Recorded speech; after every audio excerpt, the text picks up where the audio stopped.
Hello दोस्त, हरिओम। किरण family में आपका स्वागत है। श्रीमद् भागवत महापुराण पढ़ने जा रहे हैं। श्री गणेशाय नमः। ओम भूर्भुवः स्वः तत्सवितुर्वरेण्यं भर्गो देवस्य धीमहि धियो यो न प्रचोदयात्। श्री राधा कृष्णाभ्याम नमः। श्रीमद् भागवत महापुराण द्वितीय खंड।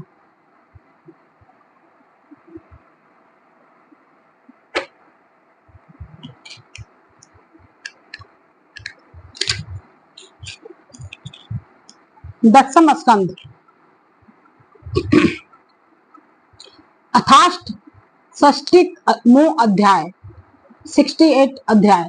कौरव पर बलराम जी का कोप और सांब का विवाह।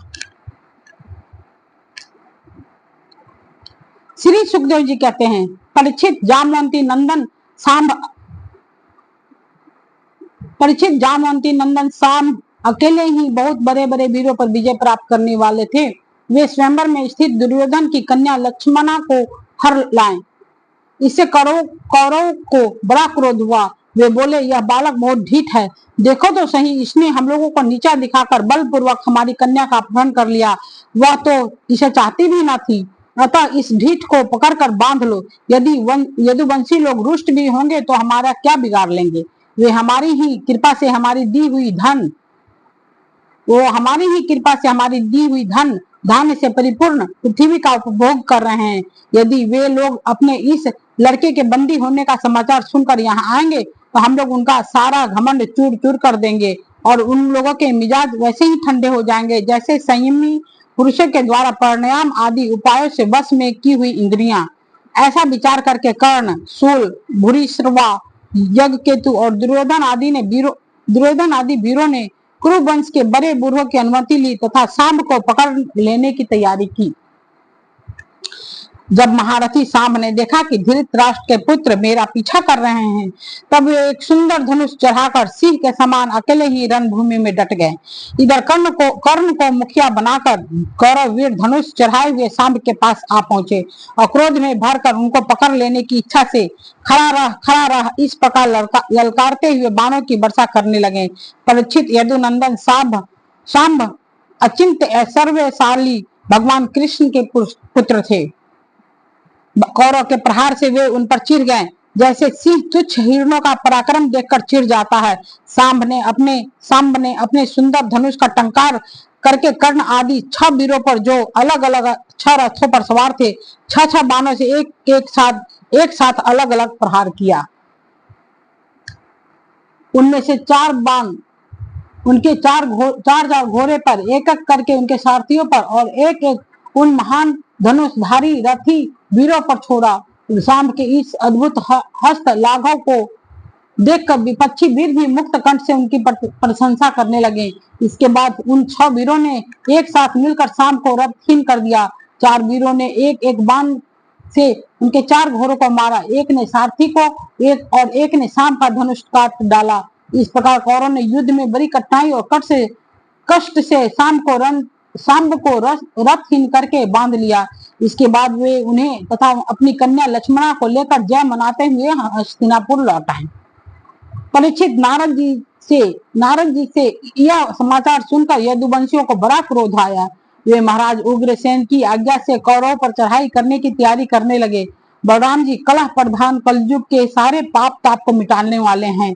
उन्होंने कुरुवंशियों और यदुवंशियों के लड़ाई झगड़े को ठीक न समझा। यद्यपि यदुवंशी अपनी तैयारी पूरी कर चुके थे, फिर भी उन्होंने उन्हें शांत कर दिया और स्वयं सूर्य के समान तेजस्वी रथ पर सवार होकर हस्तिनापुर गए। उनके साथ कुछ ब्राह्मण और यदुवंश के बड़े बूढ़े भी गए। उनके बीच में बलराम जी की ऐसी शोभा हो रही थी मानो चंद्रमा ग्रहों से घिरे हुए हैं। हस्तिनापुर पहुंचकर बलराम जी नगर के बाहर एक उपवन में ठहर गए और कौरव लोग क्या करना चाहते हैं इस बात का पता लगाने के लिए उन्होंने उद्धव जी को धृतराष्ट्र के पास भेजा। उद्धव जी ने कौरव की सभा में जाकर धृतराष्ट्र, भीष्म पितामह, द्रोणाचार्य, बाहिक और दुर्योधन की विधि पूर्वक अभ्यर्थना वंदना की।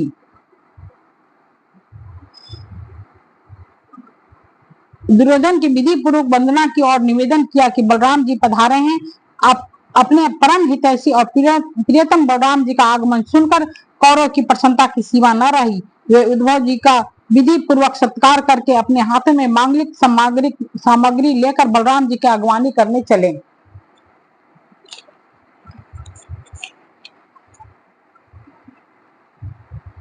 फिर अपनी अपनी अवस्था और संबंध के अनुसार सब लोग बलराम जी से मिले तथा उनके सत्कार के लिए उन्हें गौ अर्पण की एवं अर्घ्य प्रदान किया। उनमें से जो लोग भगवान बलराम जी का प्रभाव जानते थे उन्होंने सिर झुकाकर उन्हें प्रणाम किया।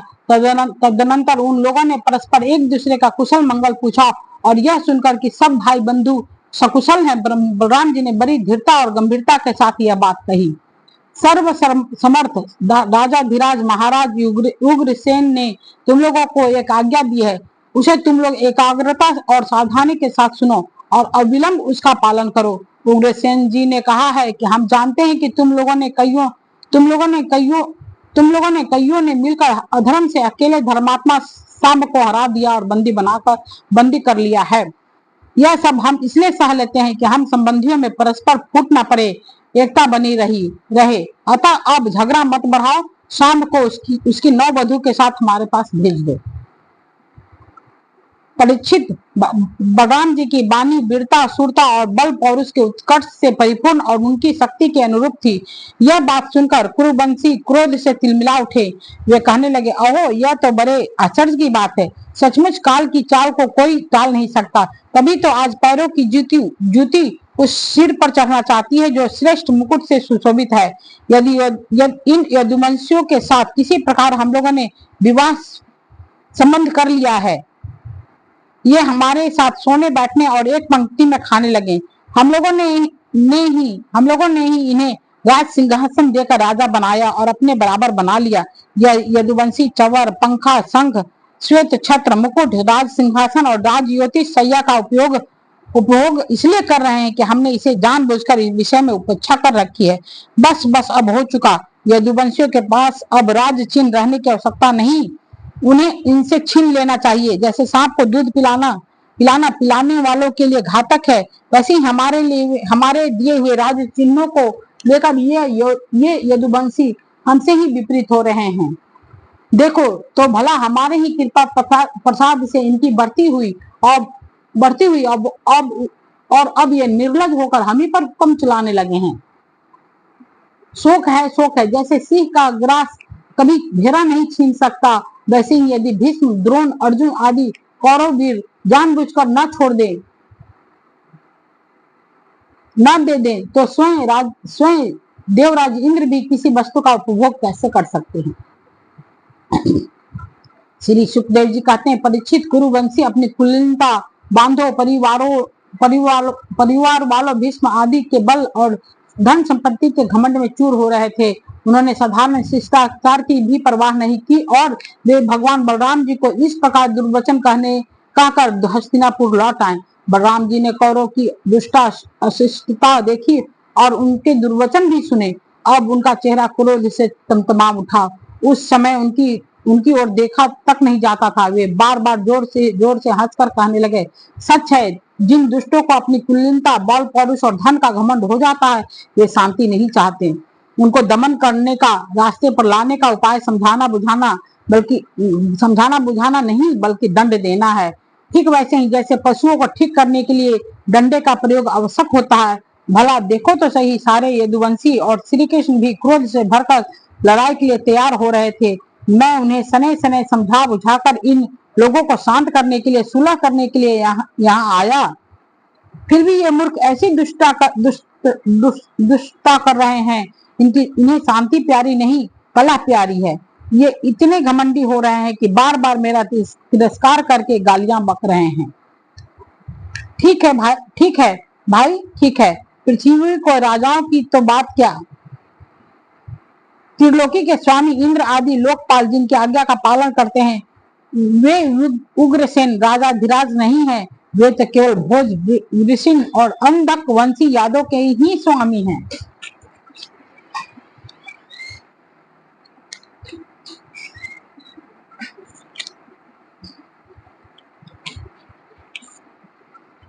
क्यों? जो शुद्ध मास सभा को अधिकार में करके उसमें विराजते हैं और जो देवताओं के वृक्ष परिजात को उखाड़ कर ले आते हैं और उसका उपभोग करते हैं, वे भगवान श्री कृष्ण भी राज सिंहासन के अधिकारी नहीं है। अच्छी बात है। सारे जगत की स्वामी भगवती लक्ष्मी स्वयं जिनके चरण कमलों की उपासना करती हैं, वे लक्ष्मीपति भगवान श्री कृष्ण छत्र चमर आदि राजोचित सामग्रियों को नहीं रख सकते। ठीक है भाई, जिनके चरण कमलों की धूल संत पुरुषों के द्वारा सेवित गंगा आदि तीर्थों को भी तीर्थ बनाने वाली है। सारे लोकपाल अपने अपने श्रेष्ठ मुकुट पर जिनके चरण कमलों की धूल धारण करते हैं, ब्रह्मा शंकर मैं और लक्ष्मी जी जिनकी कला की भी कला है और जिनके चरणों की धूल सदा सर्वदा धारण करते हैं, उन भगवान श्री कृष्ण के लिए भला राज सिंहासन कहाँ रखा है। बेचारे यदुवंशियों को तो कौरों का दिया हुआ पृथ्वी का एक टुकड़ा भोगते हैं। क्या खूब है, हम लोग जूती हैं और ये कुरुवंशी स्वयं सिर हैं। ये लोग ईश्वर से उन्मत्त घमंडी कौरव पागल सरीखे हो रहे हैं। इनकी एक एक बात कटुता से भरी और बेसिर पैर की है। मेरे जैसा पुरुष जो इनका शासन कर सकता है, इन्हें दंड देकर इनके होश ठिकाने ला सकता है, भला इनकी बातों को कैसे सहन कर सकता है। आज मैं सारी पृथ्वी को कौरवहीन कर डालूंगा। इस प्रकार कहते कहते बलराम जी क्रोध में ऐसे भर गए मानो त्रिलोकी को ही भस्म कर देंगे। वे अपना हल लेकर खड़े हो गए। उन्होंने उसकी नोक से बार बार चोट करके हस्तिनापुर को उखाड़ लिया और उसे डुबाने के लिए बड़े क्रोध से गंगा की ओर खींचने लगे। हल से खींचने पर हस्तिनापुर इस प्रकार कांपने लगा मानो जल में कोई नाव डगमगा रही हो।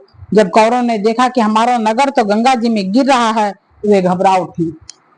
फिर उन लोगों ने लक्ष्मणा के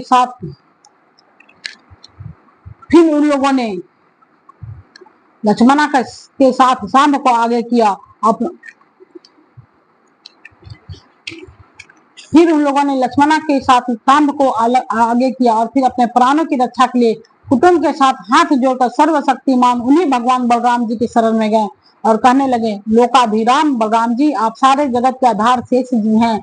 हम आपका प्रभाव नहीं जानते प्रभु, हम लोग मूर्ख हो रहे हैं, हमारी बुद्धि बिगड़ गई है, इसलिए आप हम लोगों का अपराध क्षमा कर दीजिए। आप जगत की स्थिति उत्पत्ति और प्रलय के एकमात्र कारण हैं और स्वयं निराधार स्थित हैं। सर्वशक्तिमान प्रभु, बड़े बड़े ऋषि मुनि कहते हैं कि आप खिलाड़ी हैं और ये सब के सब लोग आपके खिलौने हैं। और अंततः अनंत आपके सहस्र सिर हैं और आप खेल खेल में इस भूमंडल को अपने सिर पर रखे रहते हैं। जब प्रलय का समय आता है तब आप सारे जगत को अपने भीतर लीन कर लेते हैं और केवल आप ही बचे रहकर आदित्य रूप से शयन करते हैं। भगवान, आप जगत की स्थिति और पालन के लिए विशुद्ध सत्यमय शरीर ग्रहण किए हुए हैं। आपका यह क्रोध द्वेष मत्सर के कारण नहीं है, यह तो समस्त प्राणियों को शिक्षा देने के लिए है। समस्त शक्तियों को धारण करने वाले सर्व प्राणी स्वरूप अविनाशी भगवान, हम नमस्कार करते हैं। समस्त विश्व के रचयिता, हम आपको बार बार नमस्कार करते हैं। हम आपकी शरण में हैं, आप कृपा करके हमारी रक्षा कीजिए। श्री सुखदेव जी कहते हैं, परीक्षित कौरव का नगर डगमगा रहा था और वे अत्यंत घबराहट में पड़े हुए थे। जब सबके सब कुरुवंशी इस प्रकार भगवान बलराम जी के शरण में आए और उनकी स्तुति प्रार्थना की, तब वे प्रसन्न हो गए और डरो मत ऐसा कहकर उन्हें अभय दान दिया। परीक्षित दुर्योधन अपनी पुत्री लक्ष्मणा से बड़ा प्रेम करता था। उसने दहेज में 60 वर्ष के 1200 हाथी, 10,000 घोड़े, सूर्य के समान चमकते हुए सोने के 6,000 रथ और सोने के हार पहनी हुई 1,000 दासियां दी। यदुवंशी शिरोमणि भगवान बलराम जी ने यह सब दहेज स्वीकार किया और नौ दंपति लक्ष्मणा तथा सांब के द्वारा कौरव का अभिनंदन स्वीकार करके द्वारका की यात्रा की। और बलराम जी द्वारकापुरी में पहुंचे और अपने प्रेमी तथा समाचार जानने के लिए उत्सुक बंधु बांधव से मिले। उन्होंने यदुवंशियों की भरी सभा में अपना वह सारा चरित्र का सुनाया जो हस्तिनापुर में उन्होंने कौरव के साथ किया था। परीक्षित, यह हस्तिनापुर आज भी दक्षिण की ओर ऊंचा और गंगा जी की ओर कुछ झुका हुआ है। इस प्रकार यह भगवान बलराम जी के पराक्रम की ओर सूचना दे रहा है।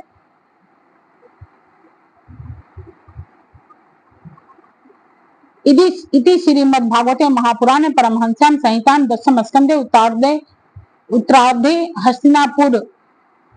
हस्तिनापुर कर्षण रूप सकर्षण विजयो नामाष्टमो अध्याय। संकर्षण बलराम जी को कहा जाता है।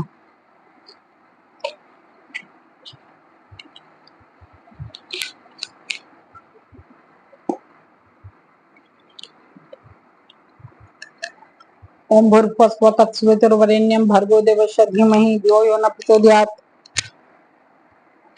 ठीक है दोस्त, हरिओम।